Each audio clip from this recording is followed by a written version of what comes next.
Every single day we're fed lies, not by others, but by our own minds. That voice in your head, it's been trying to convince you that you're not enough, that you can't change, that you're stuck.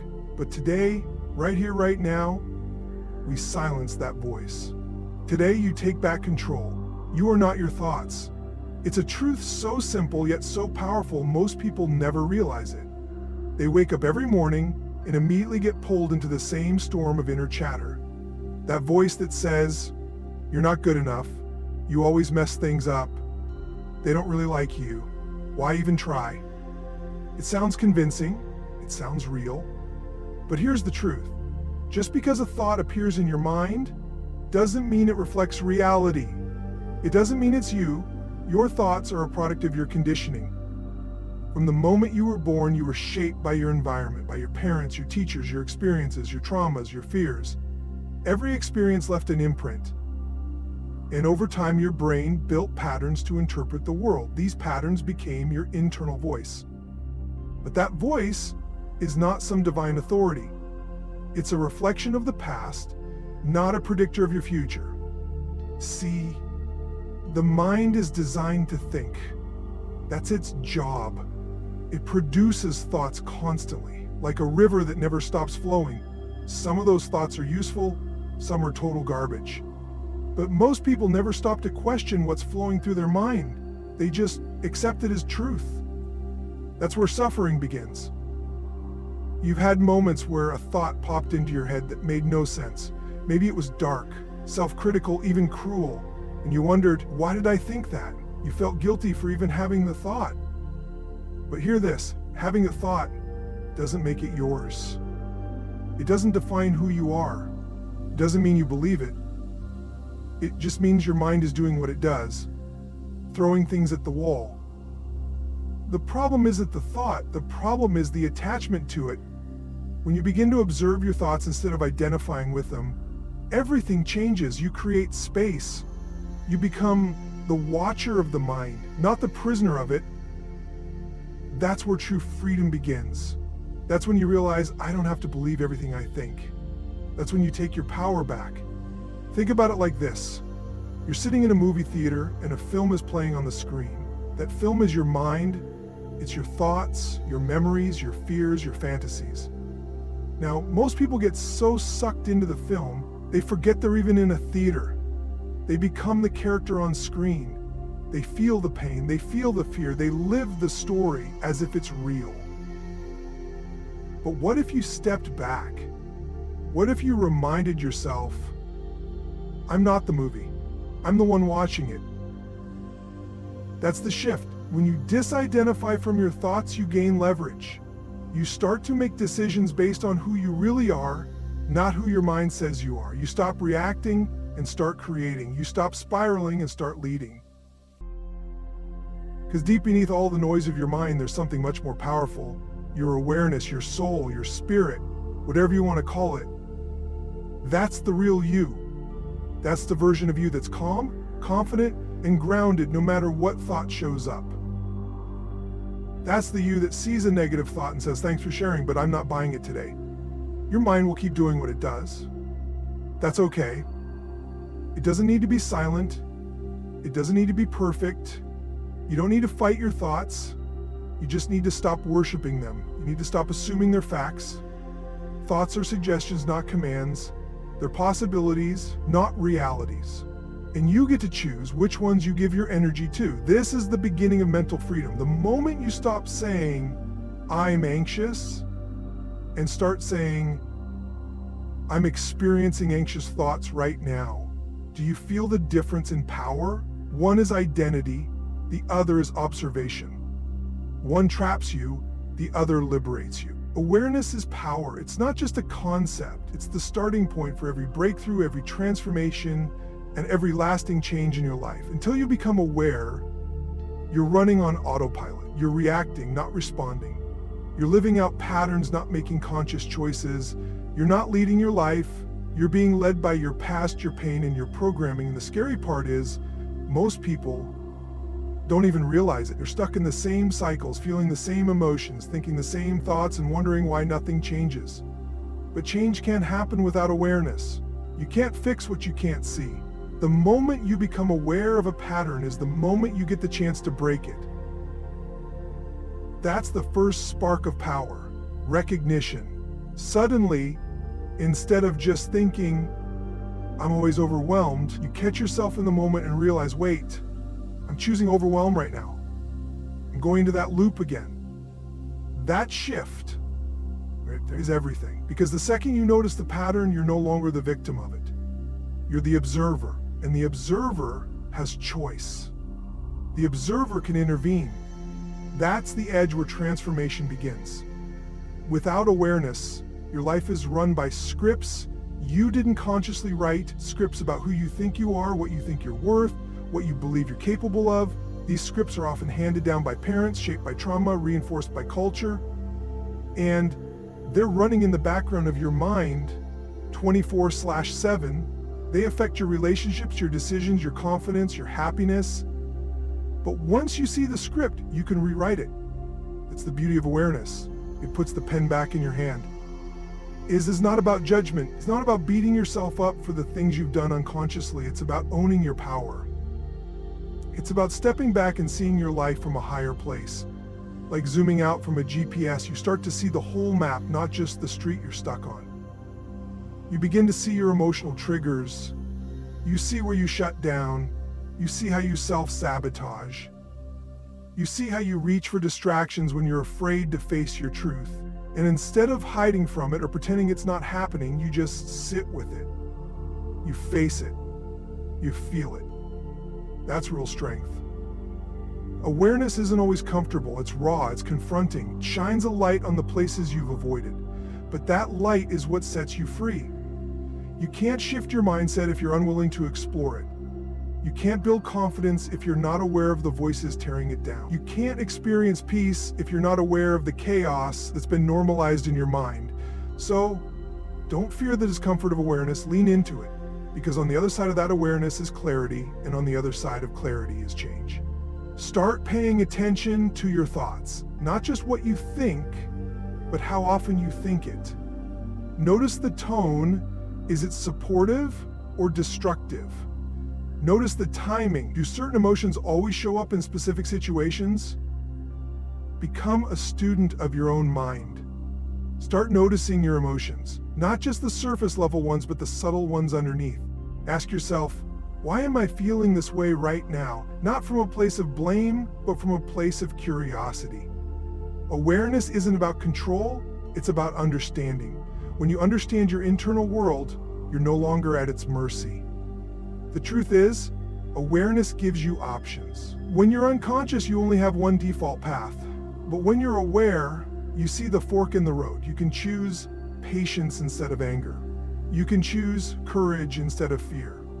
You can choose presence instead of distraction. And those small choices, repeated daily, create a radically different life. You don't need to fix everything overnight. You just need to see clearly. Because clarity is the first step toward power. When you see it, you can shift it. When you own it, you can change it. When you're awake, you can evolve. Question the lies. Every single person walking this earth carries beliefs that were never truly theirs to begin with. Thoughts they never chose, stories they never verified, opinions they absorbed, often when they were too young to fight back. And over time, those beliefs became invisible walls. They became filters on how they see the world, how they see others, and most dangerously, how they see themselves. But here's the truth. Most of those beliefs, those negative, limiting, self-defeating thoughts, are lies. And until you start questioning them, they will run your life like unchallenged dictators in your mind. You've heard them, that voice that whispers, "You're not good enough. You'll never succeed. No one really cares about you. Why even try?" And you might think, it's just how I am. That's just the truth about me. But stop for a second. Where did that belief come from? Who told you that? Did you decide that with clarity, with strength, with full awareness of your value? Or did someone plant that seed when you were vulnerable? Maybe a parent, a teacher, a friend, or a complete stranger. And now you've been watering it for years without realizing it. The lies we believe are usually born in moments of pain. Maybe you failed once and labeled yourself a failure, Maybe someone rejected you and you decided you were unlovable. Maybe someone made you feel small and you agreed with them without even knowing it. And from that moment, that lie became a lens. You started seeing the world through it. Every mistake reinforced it. Every challenge confirmed it. Not because it was true, but because you were looking for evidence to support it. That's how the mind works. It wants to stay consistent with what it already believes. Even if what it believes is destroying you, but you are not obligated to believe every thought that shows up in your head. Thoughts are not truths. They are possibilities. They are mental suggestions. And you have the power to challenge them, to investigate them, to ask, this really true? Where's the proof? Is there another way to see this? Would I believe this about someone I love? Most of the time, the answer is no. Most of the time, the belief falls apart under the weight of that question, because lies only survive in silence. They only grow in darkness. But the moment you shine light on them, the moment you ask the question, they lose their grip. Questioning the lies doesn't mean pretending everything is perfect. It means being radically honest. It means looking at your thoughts and asking, does this belief serve me? Does it make me stronger or weaker? Does it pull me forward or hold me back? And if it doesn't serve you, if it only creates fear, shame, doubt, or regret, you have every right to throw it out. You are not here to be chained by someone else's opinion. You are not here to carry old judgments that were never based on truth. You are here to live fully, powerfully, freely. And that requires mental clarity. Sometimes the lie sounds like your own voice. That's what makes it tricky. You've repeated it so often it feels like a fact. It feels familiar. And the mind loves familiar, even if familiar is toxic. But familiarity is not truth, it's just repetition. So interrupt the repetition. Ask the hard questions. Get uncomfortable. Dig into where that belief came from and who gave it to you and whether that person had any right to define you. Most of the time, they didn't. They were broken too. They were passing down their own fears, their own insecurities, their own limitations. And now it's your job to break the cycle. Because here's the reality. You cannot live a powerful life built on false foundations. You can't move forward if you're dragging anchors that don't belong to you. So you strip it down. You ask, who would I be without this thought? What would I try? What would I say? What would I create if I didn't believe this lie anymore? And then you step into that version of yourself. Not the version shaped by fear, but the version built by truth. The version of you that questions everything that tries to keep you small and refuses to settle for anything less than who you were born to become. Physiology shapes psychology. Most people think that their mind controls their body, that if they feel happy, they'll smile. If they feel strong, they'll stand tall. If they feel confident, they'll move with purpose. But what they don't realize is that it works the other way around just as powerfully, if not more.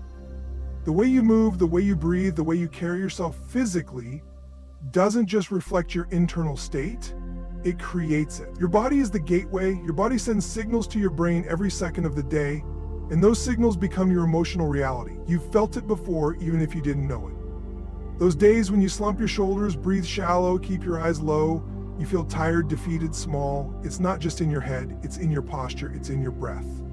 Your body is telling your brain, we're losing. We're under threat. Shrink down. And your brain responds with stress, with anxiety, with a flood of negative emotion. But when you change your body, when you stand tall, lift your chest, take a deep breath, move with energy, you are literally sending a new signal to your nervous system. You're telling it, we've got this, we're in control, we're safe, we're powerful, and your mind starts to follow that lead. It's neuroscience. Your physiology triggers biochemistry. Motion creates emotion. And yet most people try to fix their emotions by sitting still, thinking harder, or talking themselves out of a bad mood. But if you want a fast change, you want to break a pattern in real time, move. Shift your state through movement, through breath, through presence. Your body is the remote control for your mind. You ever watch someone walk into a room and you can just feel their presence? They haven't even said a word, but there's something about the way they move, the way they stand, the energy they bring. That's physiology. That's someone who has trained their body to show up with certainty. And it's available to anyone who's willing to stop waiting for their feelings to change first. Because confidence isn't something you wait to feel, It's something you choose to embody. You don't wait to feel powerful to act powerful. You act powerful to feel powerful. Your nervous system is constantly scanning for cues. And one of the most powerful cues it receives is from your own posture and breathing. If your breath is short and tight, your body thinks you're under attack. It triggers fight or flight. But if your breath is deep and slow, your body relaxes. It opens up. You step into a different emotional state. That's why elite performers train their breath. That's why top athletes warm up with power moves, not just to loosen muscles, but to lock in a mental edge. They know that the body leads and the mind follows. Think about the rituals you go through every day without even realizing it. How do you sit at your desk? How do you get out of bed? How do you enter a conversation? These physical patterns are shaping your mental state moment by moment. And if you're constantly moving in a way that signals low energy, uncertainty, hesitation, guess what? That's what your mind will reflect back to you. But when you break that pattern, when you train your body to move with purpose, to stand in strength, to breathe with intention, you override that old programming. You create new emotional patterns through physical choices. This is why the most powerful changes in life often don't start with a decision in your head.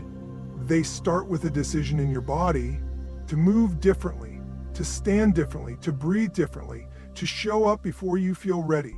Because once your body commits, your mind doesn't have much of a choice. It adapts, it aligns, and over time it learns to trust the signal. You stop waiting to feel good to do the work. You do the work, and feeling good becomes the byproduct.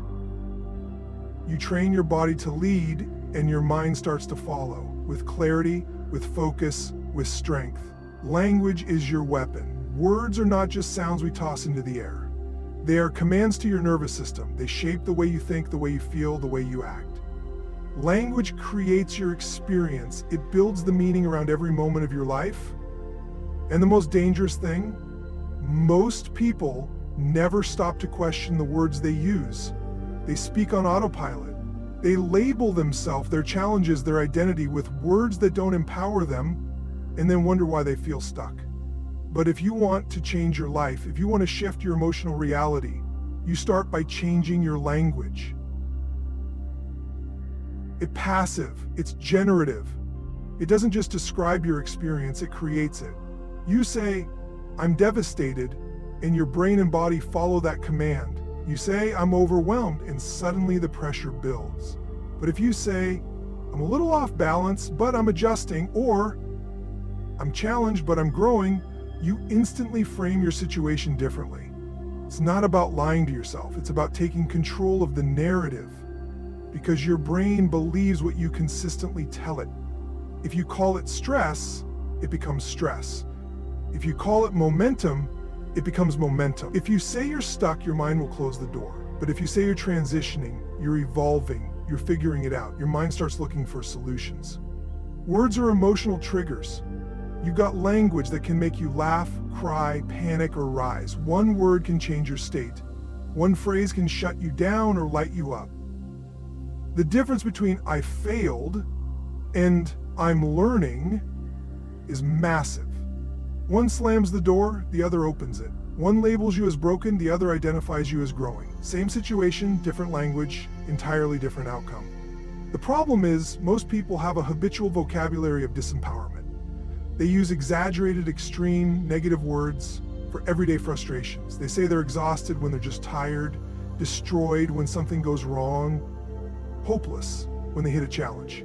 And their nervous system responds to that language with matching emotions, heavier, darker, more intense than the situation actually requires. That intensity becomes a habit, and over time, it becomes their identity. But what if you interrupted that pattern? What if you consciously chose your words like a warrior selects their weapons? You start by becoming aware. You tune into your own phrases. You ask yourself, is this language giving me power or taking it away? You notice the words that shrink you and replace them with words that build you. Instead of saying, "I'm broken," say, "I'm rebuilding." Instead of saying, "I can't," say, "I haven't yet."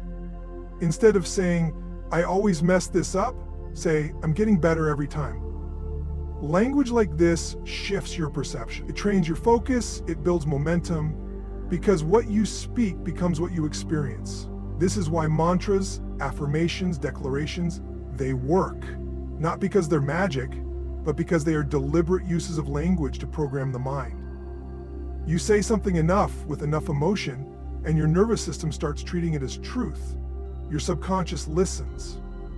So if you're constantly saying, I'm not enough, your brain reinforces that belief. But if you start saying, I am capable, I am resourceful, I figure things out, even if you don't fully believe it yet, your brain begins to adapt. It starts scanning for evidence. That's how identity is built, from repetition and language. And this goes beyond what you say to yourself, it's how you speak to others. Are you lifting them or limiting them with your words? Are you breathing belief into their soul or reinforcing their fears? Your language has the power to shift someone's direction, to call out their greatness, to pull them up when they forget who they are. Words are tools. Words are bridges. Words are weapons. And once you understand their power, you don't speak casually. You speak intentionally. You begin to realize that every time you open your mouth, you're either reinforcing a story that serves you or one that sabotages you. You become the author, not the echo. You stop using language as a reflection of your struggle and start using it as a blueprint for your strength. You speak your future into existence, one powerful sentence at a time. Focus creates reality. Whatever you consistently give your attention to, you amplify. You breathe life into it. You magnify it until it becomes your world. Your focus is not neutral. It's a force. It has weight, it has direction, and where it goes, your energy flows. If you focus on problems, you feel overwhelmed. If you focus on possibility, you feel empowered. The situation might be the same, but your experience of it is radically different. Because it's not the event that determines your reality, it's what you choose to focus on that shapes the meaning, and that meaning creates your emotional state. Most people live in reaction. They give their focus away like it's nothing. They focus on what's wrong, what's missing, what might go wrong next. They let the news, social media, other people's negativity hijack their attention, and they wonder why they feel anxious, distracted, drained. But if you don't direct your focus, something else will. And you have to understand, what you focus on, you feel. Even if it's not real in the moment. If you focus on your worst case scenario, your body responds as if it's happening. If you focus on a past hurt, your nervous system relives it. That's the power of focus. It doesn't wait for reality, it creates it. Your brain is always filtering. Out of the millions of bits of information bombarding you at every moment, it can only process a small fraction. So it deletes what doesn't match your dominant focus. That's why two people can experience the same situation and have totally different reactions. One person sees an opportunity, the other sees a threat. One sees growth, the other sees failure. It's not luck, it's not circumstance, it's focus. Your brain is wired to find what you look for. If you expect disappointment, you'll find it. If you expect progress, you'll spot it, even in the smallest step. You train your mind by what you choose to notice. And this isn't about denying reality or pretending everything's perfect. It's about deciding which part of reality you're going to build from. There's always something going wrong and something going right at the same time. You could be facing a challenge and still be surrounded by strength. You could be uncertain about the future and still have total control over how you show up today. The key is training your focus to land on what you can do, what you do have, what's already working. That shift changes everything, not just mentally, but physically. Because the moment your focus shifts, and when your state changes, your decisions, your actions, and your outcomes follow. Think about any time you were fully locked in, completely present, totally engaged. Maybe it was during a performance, a competition, a deep conversation, or while creating something meaningful. In that moment, doubt disappeared, fear faded. All that existed was the task in front of you. That's the power of focused attention. It collapses distraction, it eliminates noise, it puts you in flow. And the more you train that level of focus, the more powerful you become, not because life gets easier, but because your energy is no longer scattered. You stop leaking power into things that don't serve you. Focus is a discipline, it's a skill, and like any skill, it gets stronger with practice. You train it by noticing where your attention goes when you're tired, when you're triggered, when you're tempted. Do you focus on what you can't control or what you can? Do you zero in on your weaknesses or do you lock in on your strengths? Every time you redirect your attention towards something empowering, you're building a new mental muscle. You're rewriting your internal map of the world, and over time that map becomes your new reality. Because what you focus on determines what you believe is possible. It becomes your truth. If you focus on gratitude, you feel abundance. If you focus on growth, you see every obstacle as part of the process. If you focus on contribution, you rise above ego and into purpose. You could be in the same job, same relationship, same circumstance, and through the lens of focus, create a completely new life. Your energy will always go where your focus leads, and that energy either expands you or limits you. It either builds momentum or keeps you stuck.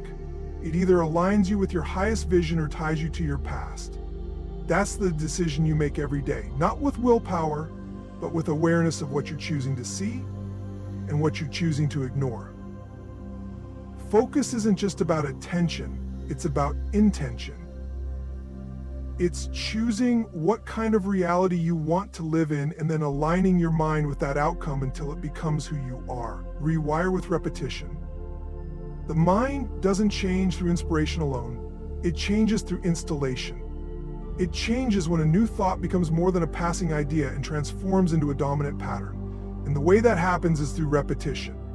Repetition is the mother of mastery, but more importantly, it's the architect of belief. Whatever you hear, say, or think over and over again becomes familiar. And the brain doesn't crave truth, it craves familiarity. So if you repeat something enough, the mind starts to treat it as fact. That's how your habits were built, that's how your identity was shaped, and that's exactly how you take it back. Your brain is constantly rewiring itself. It's called neuroplasticity. Every time you think a thought, feel an emotion, or take an action, neurons in your brain fire together. And when you repeat that thought, that emotion, that action enough times, those neurons wire together. That becomes your default. That becomes your automatic reaction. And what most people don't realize is they've been wiring themselves unconsciously for years. Wiring themselves for doubt, for hesitation, for playing small, not because they chose to, but because they never interrupted the pattern. They never fed the mind a new message long enough for it to stick. You don't rise to the level of your potential, you fall to the level of your patterns. And if those patterns are rooted in fear, insecurity, or limitation, you'll keep finding yourself back in the same emotional loop no matter how much you want to change. Wanting isn't enough. Knowing better isn't enough. Change doesn't happen when you understand something once. It happens when you embody it consistently. You rewire your mind by creating new mental grooves, new emotional reactions, new stories, and you do it again and again until the new becomes the natural. Think about how a song gets stuck in your head. You hear it a few times and suddenly it's playing on repeat without your permission. That's the power of repetition. It bypasses logic and embeds itself deep into the subconscious. And you can use that same power intentionally. You can flood your mind with new language, new declarations, new mental scripts. You can train your brain to associate effort with growth, challenges with strength, failure with learning. But only if you feed it those messages repeatedly, out loud, in writing, in thought, in action. That's why affirmations work, but only when they're aligned with action and repeated with emotional intensity. It's not enough to whisper a positive thought once a week and expect transformation. You've got to own it. You've got to saturate your nervous system with the new message. Speak it with conviction. Move your body when you say it. Feel it in your gut. Engage your physiology and your psychology at the same time. That's when rewiring happens, not from passive repetition, but from intentional, emotional, energetic repetition. Rewiring also means being mindful of the inputs around you. What are you listening to daily? Who are you spending time with? What words are being spoken in your environment? Because repetition doesn't just come from your own voice, it comes from the voices you allow in. If you're surrounded by negativity, scarcity, cynicism, your brain will absorb it like background noise. But if you create an environment of empowerment where growth and progress are the standard, those messages start to overwrite the old ones. You don't have to fight the old story, you just have to replace it with a stronger one and repeat it until it becomes the new soundtrack of your life. This is not about pretending or ignoring reality. It's about programming your mind for the reality you want to create. Every belief you hold right now was built on repetition. Someone said it to you said it to yourself, or you experienced it repeatedly until it became a mental law. But mental laws can be rewritten. You start small, one new belief, one new sentence, one new decision, and you hammer it in daily, relentlessly. You ingrain it through practice, through consistency, through time, until one day you look back and what used to feel foreign now feels like home. What used to feel impossible now feels inevitable. You've rewired your identity, not by force, but by repetition with intention. You've made the new you more familiar than the old one, and that's when real transformation begins to take hold. Take massive, immediate action. You want to change your life? Don't wait, don't think about it, don't overanalyze it, don't get lost in the what ifs. You move right now, because nothing changes until you do. Action is the bridge between intention and transformation. You can have the greatest vision, the most inspiring plan, the clearest purpose, but if you don't take action, it dies in your mind. The fastest way to kill a dream is to keep it inside, to wait for the perfect moment, to wait until you feel ready. But the truth is, you don't need to feel ready, you need to commit and take the first step, even if it's messy, even if it's uncomfortable. Massive action means doing more than what's comfortable. It means moving with urgency and intensity toward what you want. It's not about dipping your toes in the water, it's about diving in. It's about being so all in that retreat is not an option. When you take massive action, you cut off the escape routes. You tell your nervous system, your subconscious, your world, this is happening, this is real. And your brain starts to recalibrate. It starts looking for ways to help you, not hold you back. Most people fail to act because they confuse movement with progress. They plan, they study, they talk about what they want to do, they get stuck in the loop of preparation. But preparation, without execution, is just procrastination dressed in productivity. Real change doesn't happen in your comfort zone. Real change happens in the moments when you step into uncertainty with courage and say, let's go. It's when you stop waiting for motivation and start creating momentum. And momentum is born in the moment you take decisive action. Even when you don't feel like it, you don't wait for the perfect time, you create the time. You don't wait for clarity, you gain clarity by doing. You don't wait to feel confident, you build confidence by following through. Every breakthrough you've ever had started with a decision to do something different. Every moment of growth was sparked by a moment of courage. And that courage doesn't come from waiting for the fear to disappear. It comes from moving forward in spite of it. Action dissolves fear. Movement kills doubt. You take action and your mind starts catching up. You show yourself who you really are through what you do, not what you say. Taking massive action also means you stop negotiating with yourself. You stop asking, do I feel like it? And start asking, what needs to be done? You rise above your emotions and act on your standards. You decide in advance that excuses are no longer acceptable, because if you give yourself an out, you'll take it. But when you burn the boats and commit fully, you find a way, you adapt, you push, you figure it out, because you have to. And that's when your true power comes online. Every time you act in alignment with your goals, even in a small way, you reinforce a new identity. You stop being someone who wishes and start becoming someone who executes. You build self-trust, you build resilience. And every bold step you take creates a ripple effect. One decision leads to another. One win gives you the fuel for the next. Momentum doesn't require perfection, it requires motion. The more you move, the more your brain gets on board. You create a new pattern. Less thinking, more doing. Less hesitation, more execution.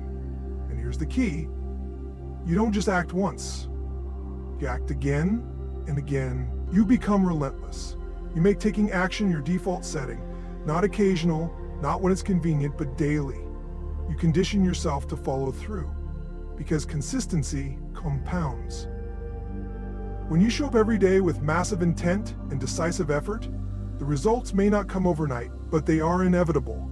The gap between where you are and where you want to be gets smaller every time you step forward. This is how leaders are made. This is how breakthroughs happen.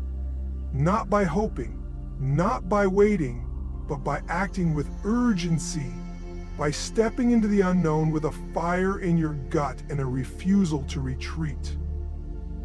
When you take massive, immediate action, you send a message to your mind, to your body, to the universe. I'm not here to participate. I'm here to dominate. I'm not interested in dabbling. I'm here to own it. Because massive action doesn't just change your circumstances, it rewires your identity into someone who moves, who creates, who leads, no matter what. So here you are, on the other side of all the noise, the doubt, the hesitation. You've seen the battlefield of your mind. You've stared down the storm of negative thoughts, and now you understand this. You are not your thoughts, and you never were. You are the thinker, the observer, the architect of meaning. You are the one who gets to choose the lens through which you see yourself, your past, your future. And choice is power. You've learned that awareness is the first shift. When you become aware of the voice in your head, not to fight it, not to suppress it, but to see it clearly, you take back control. Because you cannot change what you will not face. And once you face it, you expose it. You strip the lies of their authority, you question them, challenge them, dismantle them. You realize they were never truth, just old echoes that were repeated so often they started to feel real. But it's not enough to think differently, you must move differently, because your body is not separate from your mind. Your posture, your breath, your energy, all of it sends signals to your nervous system about who you are and what you're capable of. So you use your physiology as a tool. You stand up tall, you speak with strength, you breathe with intention. You show up in the world not as a victim of emotion, but as a creator of state. You learn to master your physicality, to take control of your psychology. And from that powerful state, you speak new words, not just any words, words that build you, words that are weapons against limitation. You stop saying, I can't, and start declaring, I will. You stop calling it failure and start calling it feedback. You speak to yourself like someone worth fighting for. You use language not to reflect your fears, but to command your future. Because language isn't just communication, it's creation. Every sentence you repeat becomes a script your brain follows, and you choose to write one that leads you to strength, to courage, to freedom. You've learned that focus creates reality, that what you consistently pay attention to becomes your emotional home. You stop giving energy to things that drain you. You start training your focus like a laser, locking on to what empowers you. You stop living in reaction and begin living by design. Because when you control your focus, you control your experience. And your experience, moment by moment, is what builds your life. And all of it, every change, every shift, every breakthrough, is built on repetition. Repetition is the road to rewiring. You install the new patterns the same way the old ones were formed. Through consistency, through showing up again and again, especially on the days you don't feel like it. You don't wait for change, you condition it. You don't dabble in transformation, you embody it. Until the new way of thinking, acting, speaking, feeling, it's not just what you do, it's who you are. And finally, none of this matters without action. Immediate, massive action. Not someday, not when it's easy. Now. Because change loves speed. Transformation belongs to the bold. You're not here to live on autopilot. You're not here to be ruled by fear. You're here to lead yourself, to rise, to interrupt the patterns that once kept you small and step into the version of you that's been buried underneath all the noise. The version of you that's powerful, decisive, unstoppable. So this isn't just motivation, this is activation. This is a call to rise, to own your mind, your energy, your voice, your vision. You're not here to manage negative thoughts. You're here to master them, to turn them into fuel. to transform the patterns that once held you back into the platform that launches you forward. Because this isn't the end of the script, it's the beginning of your breakthrough.